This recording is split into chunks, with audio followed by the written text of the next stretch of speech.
Hi guys, Jamie here, and welcome back to Flow for Couples. Let's jump right in. So many of you have already seen this. This is one of the most familiar and time-tested ideas around how to get into flow. And fundamentally, this is called the challenge skills equation, which is really just a dressed up version of the Goldilocks principle, meaning not too hot, not too cold, just right, puts us in flow most often. Now, the relationship between challenge and skill is that if things have become too predictable and our skill meets or exceeds the challenge at hand or in front of us, then we are predictably enough going to feel a little bored. If, on the other hand, the challenge gets too much for our skill level, we're going to feel stressed or anxious. And in the no good deed goes unpunished category of trying to make relationships in our 20s, 30s, 40s, and beyond, typically we spend more time either bored or anxious than we get to specifically in the flow channel. So for instance, we talked about in one of our last sessions the impact and the drop-off of neurochemistry after we leave the honeymoon phase. So that is going to put us fair and square in the boredom spot. We go through our routines. There's very little that surprises or delights each other about each other, and we tend to tank into that neck of the woods. Alternately, if we move because of jobs and careers, we lose our social support networks of family and friends, we take on a new role or position, we end up commuting, we end up burning the candle and working 60 to 8 hour weeks. Oh, by the way, we have children. Suddenly there's a whole lot more challenge than we know how to handle, and we can end up in the anxiety realm. So either of those drags us out of the sweet spot of the flow channel, and neither of them is particularly productive or conducive to passion in our core relationship.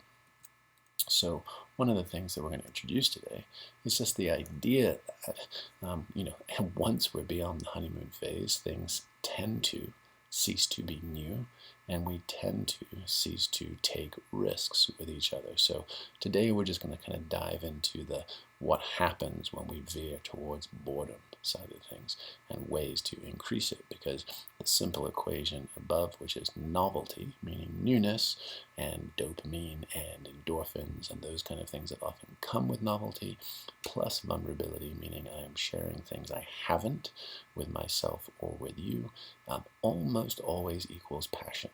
And that is classically why there is that idea of a work wife or a work husband, meaning someone you're not actually in relationship with, but you become very close to, because you are sharing new experiences, new business challenges, potentially travel, all of those kind of things, and you're sharing more about yourself than you might actually do with your primary partner. And so accidentally, you end up kindling passion in those situations, just not with the best person.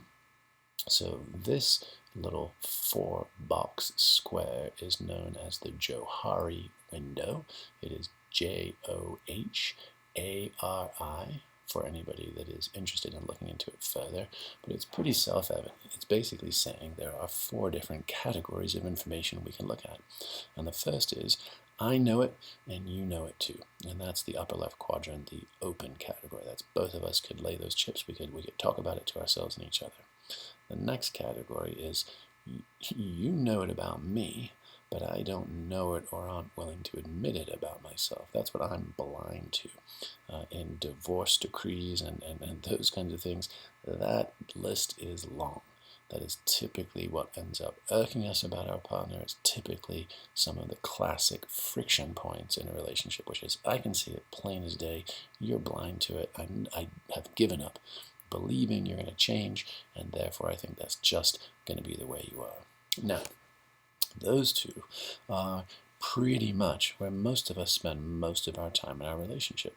It's either known to both of us, or you think you know it about me and I'm unwilling or unable to cop to it myself.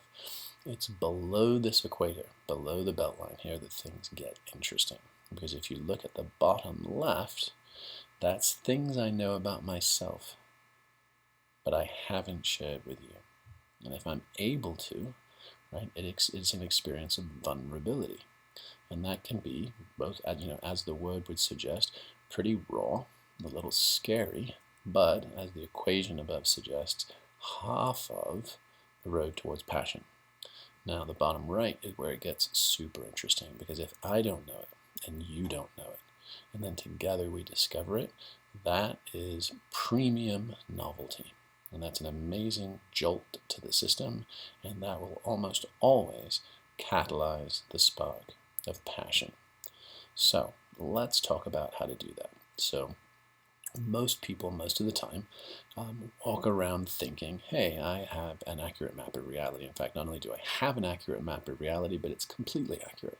Everybody else is marginally to severely deluded, but me, I am a straight shooting son of a gun, and I call it like I see it.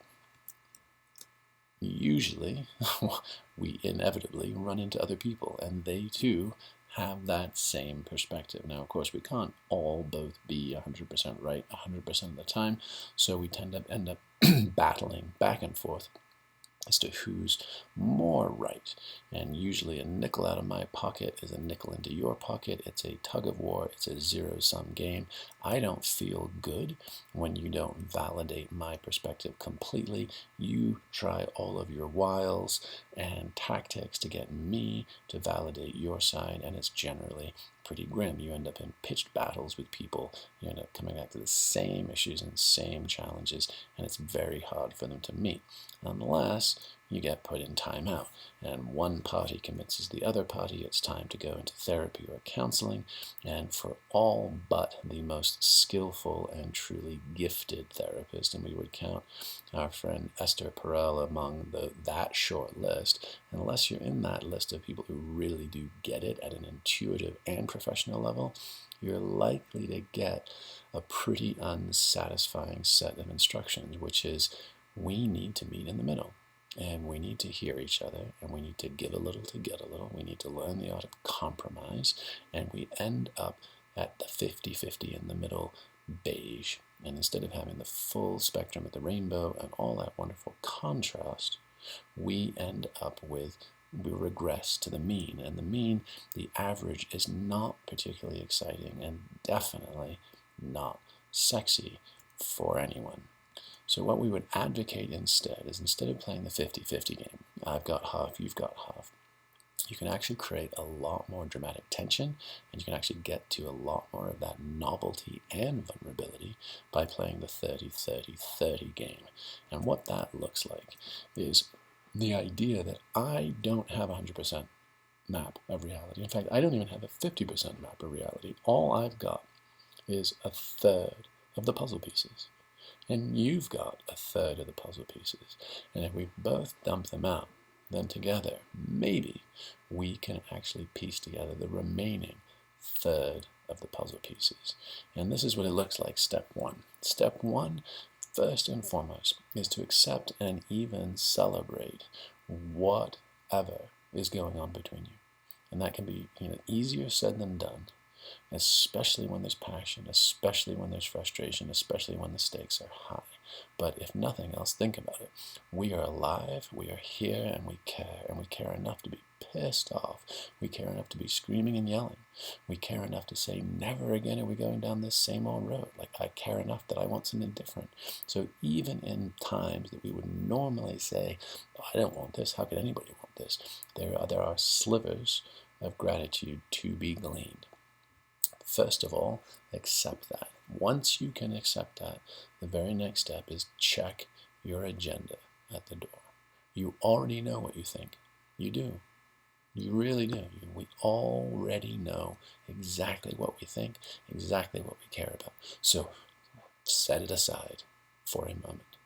And the key here is actually just put all of your energy into getting your partner's world.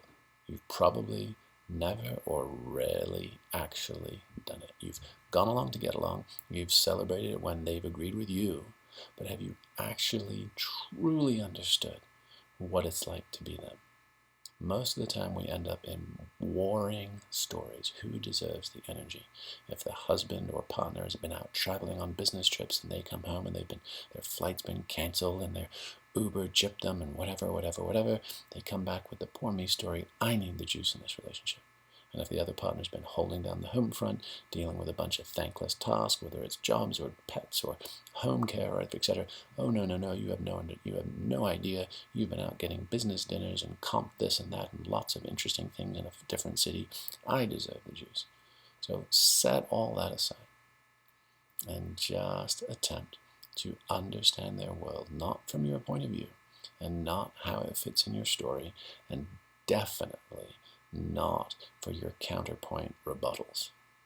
This is to listen deeply without agenda, to actually understand what it looks like from their point of view. And then the final piece is co-create something, because you have never had this much information, or it's highly unlikely you have. And once you can do it, you can then create something new together. And if you think about that 30-30-30, fraction, the mathematically savvy among you will be like, well, wait a sec, what happens to that remaining 10%? Then 30-30-30 only adds up to 90. How do we get to 100? Well, that 10% is that flow state.